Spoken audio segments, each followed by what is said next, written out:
प्रश्न 7, निम्नलिखित कथनों में सत्य के लिए टी तथा असत्य के लिए एफ लिखें। पहला, यदि त्रिभुज एबीसी सर्वासम त्रिभुज पी आर क्यू तो ए बी बराबर पी क्यू। तो प्रश्न 7 का पहला तो कह रहा है त्रिभुज एबीसी। देखिए त्रिभुज एबीसी, पहले हम तो त्रिभुज एबीसी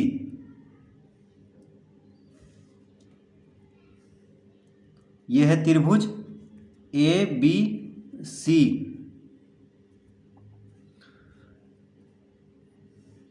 सर्वासम है त्रिभुज पी आर क्यू। देखिए पी आर क्यू इस तरह लिखेंगे। तो ये दोनों त्रिभुज सर्वासम है, ठीक है। ये दोनों त्रिभुज क्या है? सर्वासम है। यानी सर्वासम मतलब हुआ कि इन दोनों त्रिभुज का सब कुछ बराबर है, भुजा भी और कोण भी सब बराबर है। जैसे कोण ए बराबर है कोण पी, कोण बी कोण आर बराबर है, कोण सी और कोण क्यू बराबर है। ए बी बराबर है पी आर के, बी सी बराबर है, देखिए ए बी किसके बराबर है? पी आर के, बी सी बराबर है आर क्यू के और ए सी बराबर है पी क्यू के, ठीक है। इस तरह से। और कोण ए जो है कोण पी के बराबर है, कोण बी जो है कोण आर के बराबर है और कोण सी जो है कोण क्यू के बराबर है, ठीक है। ये सब चीज़ इसका बराबर है क्योंकि दोनों सर्वासम है। इस तरह से। अब कह रहा है ए बी बराबर पी क्यू। देखिए तो क्या कह रहा है? ए बी बराबर पी क्यू। अब देखिए ए बी पी क्यू, तो ए बी बराबर क्या होगा? तो ये गलत है, ये गलत होगा। यानी ए बी बराबर पी क्यू नहीं, ए बी बराबर होगा, देखिए ए बी और पी आर, ए बी और पी आर बराबर होगा, ठीक है। ए सी और पी क्यू बराबर होगा, बी सी और आर क्यू बराबर होगा, ठीक है। इस तरह से। तो ए बी जो है किसके बराबर होगा? पी आर के बराबर होगा, पी आर के बराबर होगा। तो ए बी बराबर पी क्यू गलत होगा, यानी इसमें हम एफ लिखेंगे। इसका उत्तर हो जाएगा एफ। इसका उत्तर में हम क्या लिखेंगे? तो पहला में हम क्या लिखेंगे? एफ। पहला में एफ लिखेंगे, यानी इसका उत्तर आएगा, तो पहला का उत्तर आएगा एफ, ठीक है। यानी गलत, फॉल्स। फॉल्स मतलब क्या होता है? असत्य, यानी गलत। तो ए बी बराबर पी क्यू गलत है, ए बी बराबर पी आर होगा, ठीक है। देखिए ए बी जो है किसके बराबर होगा? पी आर के बराबर होगा। और पी क्यू किसके बराबर होगा? पी क्यू बराबर होगा ए सी के बराबर, ठीक है। जैसे देखिए त्रिभुज ए बी सी, त्रिभुज ए बी सी सर्वासम त्रिभुज पी आर क्यू दिया है, पी आर क्यू, ठीक है। तो यहां से भी हम देख सकते हैं, देखिए ए बी किसके बराबर होगा? पी आर के बराबर होगा। और ये बी सी होगा आर क्यू के बराबर, और ए सी जो होगा पी क्यू के बराबर होगा, ठीक है। यानी जैसे लिखा हुआ है उसी के अनुसार यहाँ पे होगा बराबर। जैसे कोण ए कोण पी के बराबर, कोण बी कोण आर के बराबर, कोण सी कोण क्यू के बराबर, ठीक है।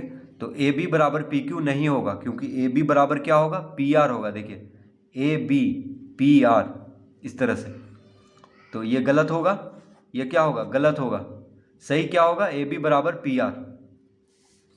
तो यहाँ पे हम बस समझाने के लिए इतना हम किए हैं, बस आपको यहाँ पे एफ लिख लेना है क्योंकि ये गलत है, ठीक है। इसी से समझ जाना है देख करके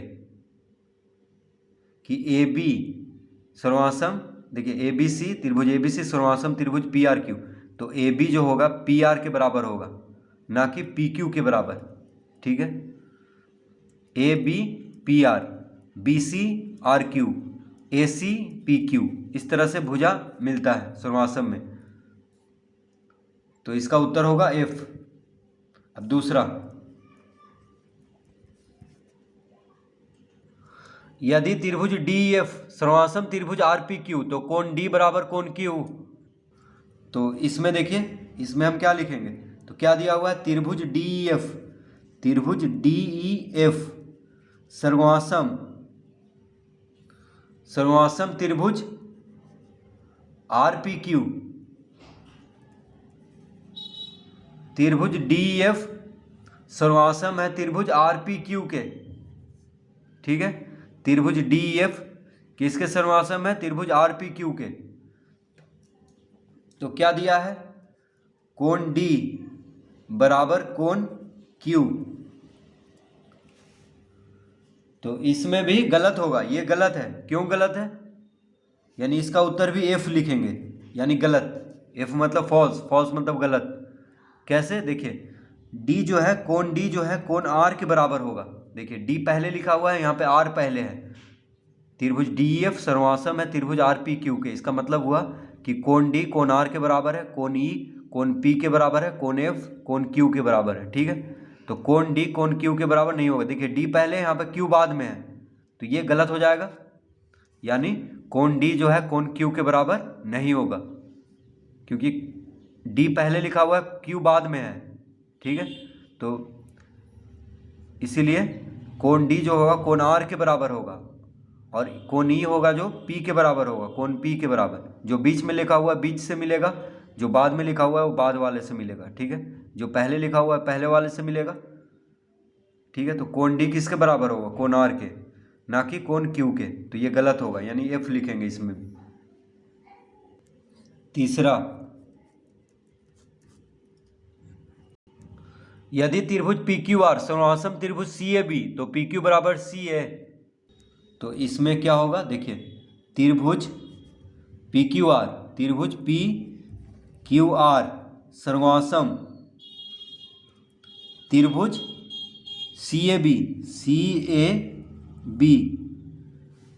तो क्या कह रहा है? PQ बराबर CA। ये सही है। देखिए इसमें हम T लिखेंगे, यानी सही है, ट्रू। ट्रू मतलब सही होता है, T से ट्रू होता है, ट्रू मतलब सही। तो ये सही है। कैसे?